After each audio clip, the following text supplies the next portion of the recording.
Amélia, concedo a palavra ao senador Fernando Collor.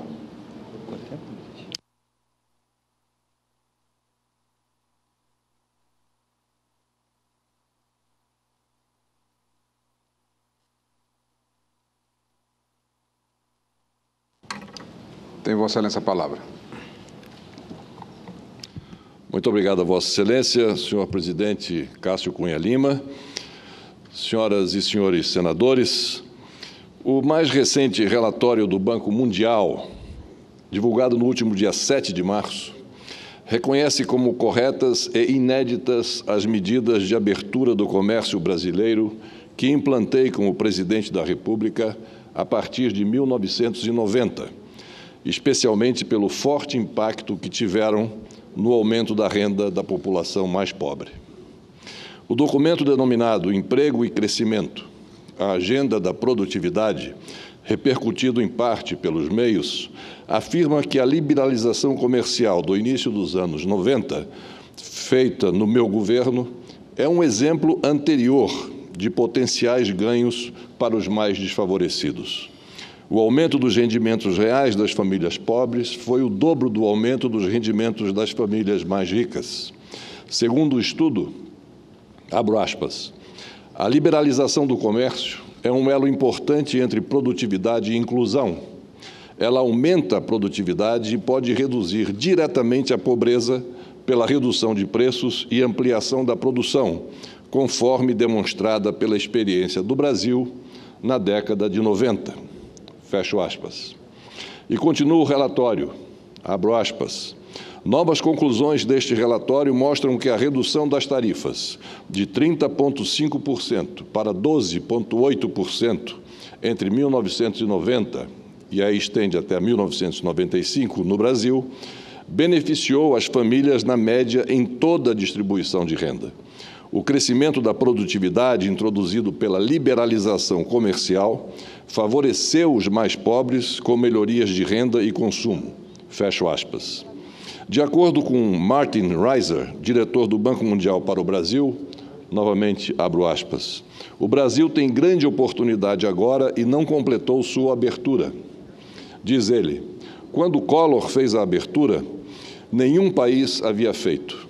Agora, vários deles já fizeram, o que é uma vantagem. Fecho aspas.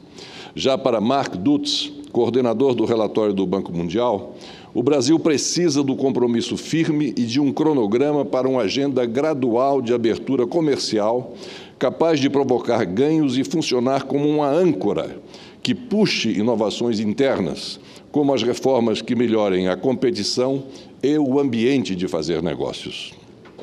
Em outro trecho, o documento diz, abro aspas, as políticas favoráveis de exportação e a redução das tarifas de importação sobre os alimentos no início da década de 90 preservaram a competitividade do mercado e possibilitaram o aumento da produtividade. Fecho aspas. Ou seja, senhor presidente, senhoras e senhores senadores, trata-se da forma de desenvolvimento que adotei há exatos 28 anos. Hoje concretamente reconhecida pelo Banco Mundial. Todas as medidas que implantei, desde o primeiro dia do mandato, permitiram que o Brasil erguesse a pesada âncora do Estado burocratizado, soltasse suas amarras do protecionismo monopolizante e se lançasse ao mundo em busca de novas fronteiras econômicas, de novos ares modernizantes. Esse foi o espírito da minha campanha e do meu programa de governo. Logo no discurso de posse, neste Congresso Nacional, em 15 de março de 1990, portanto, completando hoje 28 anos, indiquei precisamente o que seria a minha gestão de abertura comercial. Assim me manifestei. Entendo o Estado não como produtor, mas como promotor do bem-estar coletivo. Daí a convicção de que a economia de mercado é forma comprovadamente superior de geração de riqueza, de desenvolvimento intensivo e sustentado. Daí a certeza de que, no plano internacional, são as economias abertas as mais eficientes e competitivas, além de oferecerem bom nível de vida aos seus cidadãos com melhor distribuição de renda. E continuei no discurso de posse. Não nos anima a ideia de discriminar nem contra nem a favor dos capitais externos, mas esperamos que não falte o seu concurso para a diversificação da indústria, a ampliação do emprego e a transferência de tecnologia em proveito do Brasil. Em síntese, concluí naquela época, essa proposta de modernização e abertura é a esperança de completar a liberdade política reconquistada com a transição democrática, com a mais ampla e efetiva liberdade econômica. Infelizmente, senhor presidente Cássio Cunha Lima, o processo de modernização do Brasil foi atropelado por conjunturas políticas que me impediram de completar os 5 anos de meu governo. Sem dúvida, a metade restante do meu mandato serviria para consolidar todo aquele processo iniciado em 15 de março de 1990.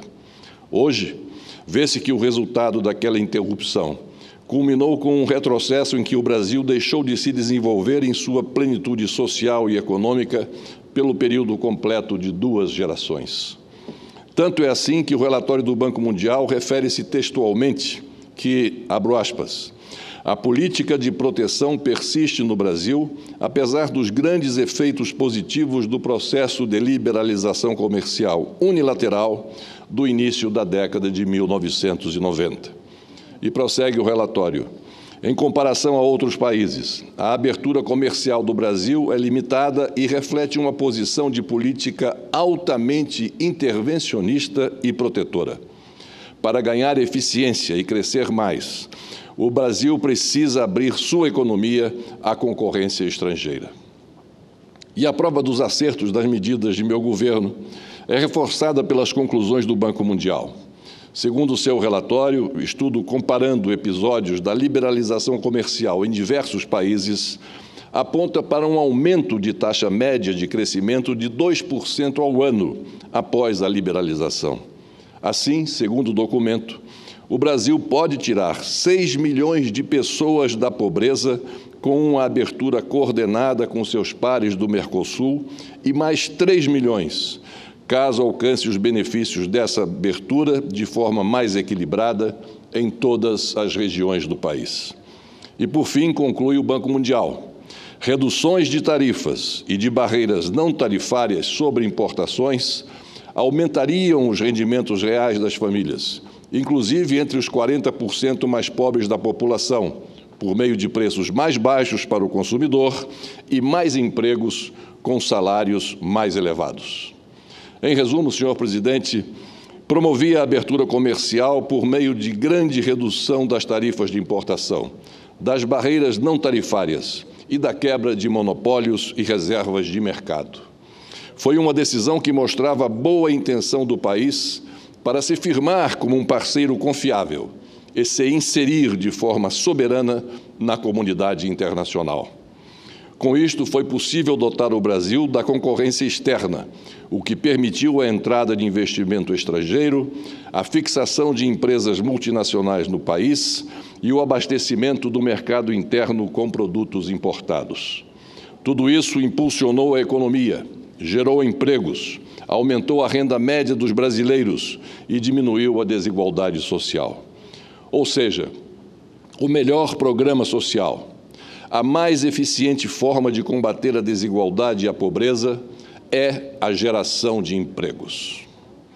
E isso se dá fundamentalmente pelo crescimento econômico induzido, dentre outros fatores, pela abertura comercial. Nesse sentido, vale sempre lembrar que o emprego reside na iniciativa privada e não no Estado. Além disso, senhor presidente, senhoras e senhores senadores, o Banco Mundial aponta alguns outros fatores das dificuldades por que passa o Brasil, bem como as soluções recomendáveis. Em síntese, diz ainda o relatório: 1. Apesar da grande ampliação do acesso à educação no Brasil, a qualidade do sistema de educação e capacitação profissional ainda é relativamente baixa, o que reduz a produtividade do país. 2. As mudanças tecnológicas reforçam a importância de políticas que aumentem a flexibilidade dos mercados de trabalho, reduzam o custo de se fazer negócios melhorem a conectividade e invistam em capacitação e reciclagem dos trabalhadores para tirar proveito das novas oportunidades. 3. As grandes barreiras regulatórias e administrativas que dificultam os negócios no Brasil são algumas das principais razões por trás da persistente má alocação de recursos e da concorrência limitada no país. Os processos de formulação e administração de políticas são fragmentadas em vários ministérios e órgãos distintos, o que prejudica ainda mais a eficácia e a eficiência das políticas de apoio às empresas. 4. O Brasil precisa implantar ampla agenda de reformas voltadas ao aumento da produtividade que o país vem adiando há décadas, quais sejam: simplificar radicalmente o sistema tributário, rever incentivos fiscais, cortar subsídios, aumentar a competição na economia e no sistema financeiro, melhorar a educação, a formação dos trabalhadores e a gestão do aparelho estatal. Pois bem, senhora presidente Ana Amélia, senhoras e senhores senadores, para cada um dos problemas e soluções apontados pelo relatório do Banco Mundial, é possível correlacioná-los a outras iniciativas da política econômica do meu governo. Senão, vejamos. Reduzi drasticamente o aparato estatal e a burocracia. Para tanto, incorporei pastas, diminui o número de ministérios e órgãos públicos, privatizei setores alheios ao papel do Estado, extingui empresas públicas deficitárias e ineficientes e revoguei cerca de 100.000 normas desnecessárias, entre decretos, resoluções e portarias. Acabei com as chamadas carroças, tudo para reduzir os gastos públicos, desburocratizar o país e incrementar favoravelmente o ambiente de negócios no Brasil. No mesmo sentido, criei no âmbito do Ministério da Economia as câmaras setoriais, integradas por representantes do Estado e da iniciativa privada. O objetivo era o de estreitar as relações do governo com as empresas de um mesmo setor produtivo. Servia como fóruns de discussão, de ouvidoria das dificuldades e necessidades de cada área, além do alinhamento de acordos para tomadas de decisões favoráveis tanto ao governo quanto ao setor empresarial, com vistas à inserção e competição no mercado internacional. A questão da produtividade, imprescindível para o desenvolvimento do país, como demonstra o relatório do Banco Mundial, já era tratada na política econômica do meu governo. Implantei o Programa Brasileiro de Qualidade e Produtividade, cujo propósito era o de auxiliar as empresas brasileiras no mundo da concorrência internacional. O programa, até hoje, é uma referência de compromissos, certificações e pré-requisitos em diversas áreas, até mesmo para obtenção de linhas de financiamento e participação em concorrências públicas. Por fim, dentro dos componentes citados pelo Banco Mundial, a educação, a qualificação e a capacitação profissional aparecem com destaque como um dos principais gargalos de nosso desenvolvimento.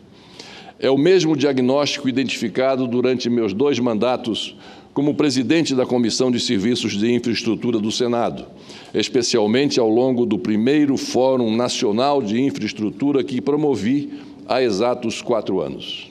Sem dúvida, os déficits de capacitação e treinamento dos trabalhadores brasileiros, principalmente diante das novas tecnologias, desfavorecem o desenvolvimento do país, a ponto de o Banco Mundial afirmar que o Brasil poderia triplicar sua renda per capita se sua produtividade fosse comparável à dos Estados Unidos.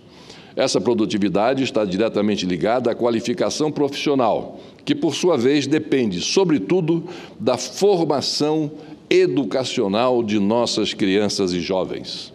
Foi nesse sentido que, em meu governo, pela primeira vez no país, implantamos um programa de federalização da educação básica por meio da criação dos Centros Integrados de Assistência às Crianças, os CIACs. Baseado no modelo do ensino integral e multidisciplinar, dotado de atividades culturais, esportivas, profissionalizantes e ainda de assistência médica e dentária dentro da própria escola, O programa inovou em nível nacional o conceito da formação educacional.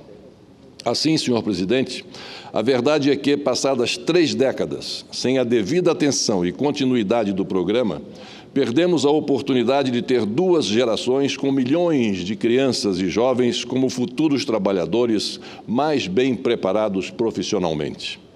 Foram sonhos desalentados, talentos desperdiçados e empregos perdidos por aquelas 2 gerações promissoras em função das expectativas favoráveis que viveram aquela época, mas que, em grande medida, não foram concretizadas pela ruptura imposta ao meu governo.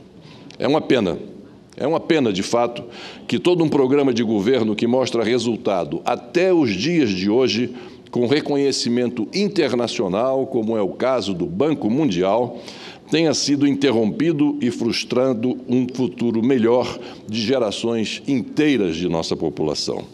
Portanto, precisamos retomar um sólido e correto desenvolvimento da análise econômica para sairmos das dificuldades que o Brasil enfrenta, recheadas de paternalismos, protecionismos e intervencionismos de toda a ordem.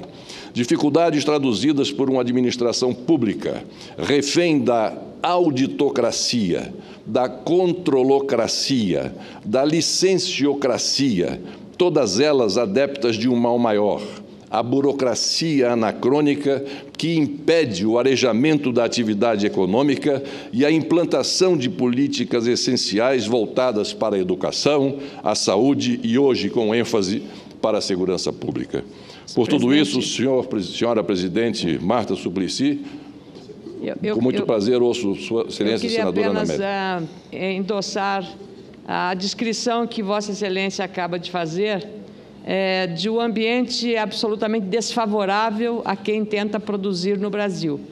A razão de muitas empresas estarem fugindo de todo esse elenco de dificuldades, porque nós estamos criando mais dificuldade do que condição favorável para aumentar o investimento. Hoje é difícil abrir uma empresa, é tão difícil fechar uma empresa, é difícil todos os procedimentos.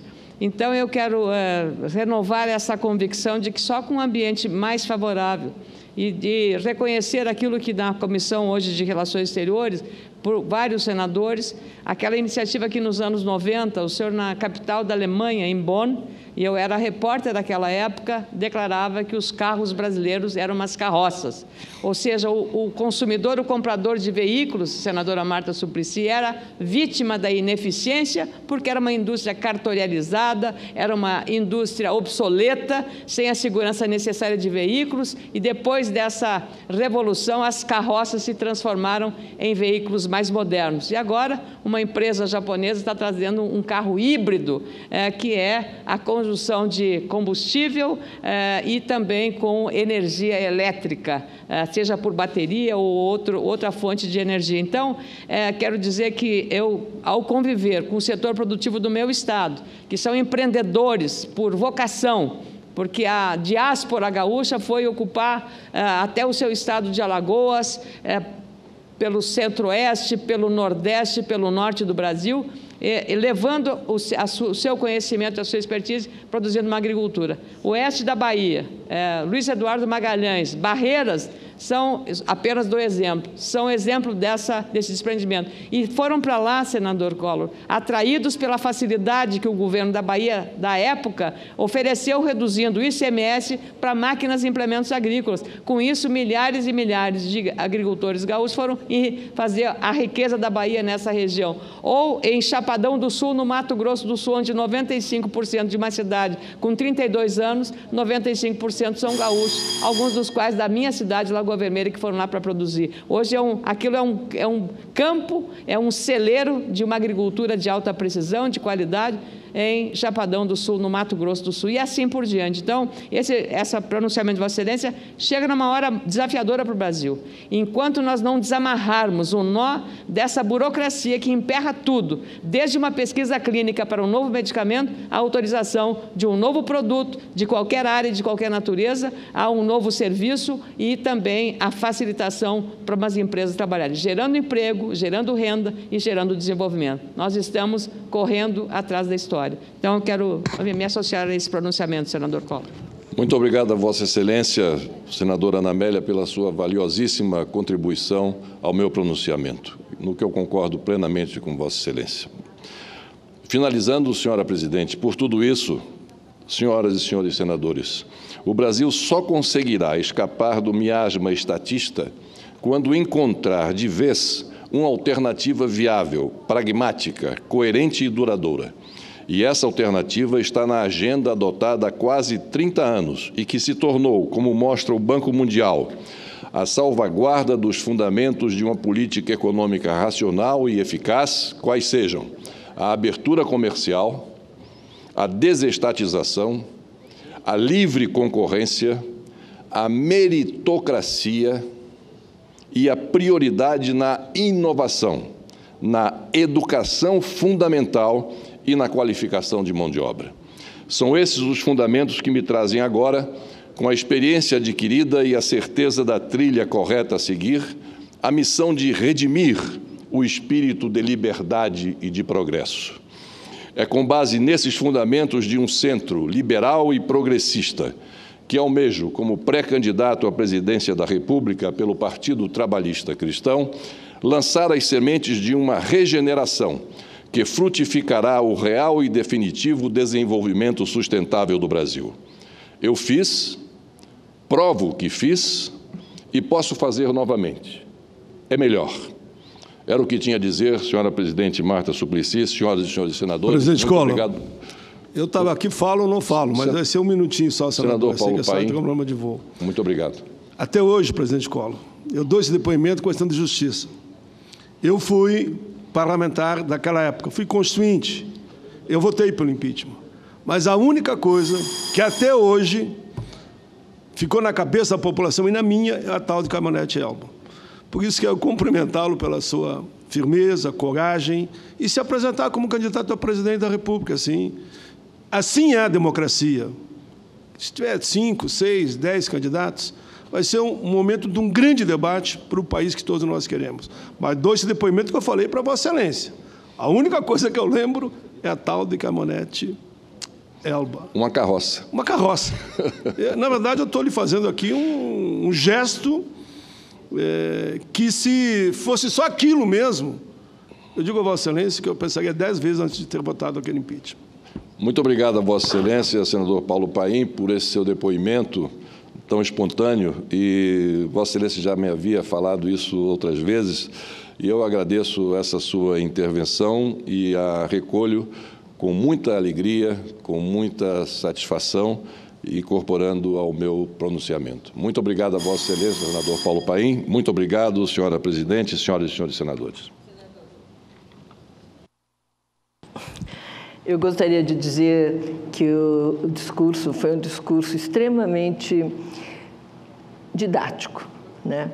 E eu cheguei a uma conclusão que a presença de Vossa Excelência na disputa à presidência da República vai propiciar um debate de altíssimo nível. Senador Paim, exatamente o que nós estávamos comentando anteriormente, como vai ser importante para o país que tenhamos uma discussão de projeto para o Brasil e não de agressões ou baixarias ou radicalizações. E a presença sua assegura essa característica do debate, pela vasta experiência. Aqui, quem está nos escutando em casa ou aqui, pode ter gente contra, a favor, mas é indiscutível a capacidade e o preparo que Vossa Excelência tem. Então, muito bem-vinda é a sua candidatura como uma das que estará presente, acho que sim, né? Que estará presente na disputa eleitoral. Parabéns.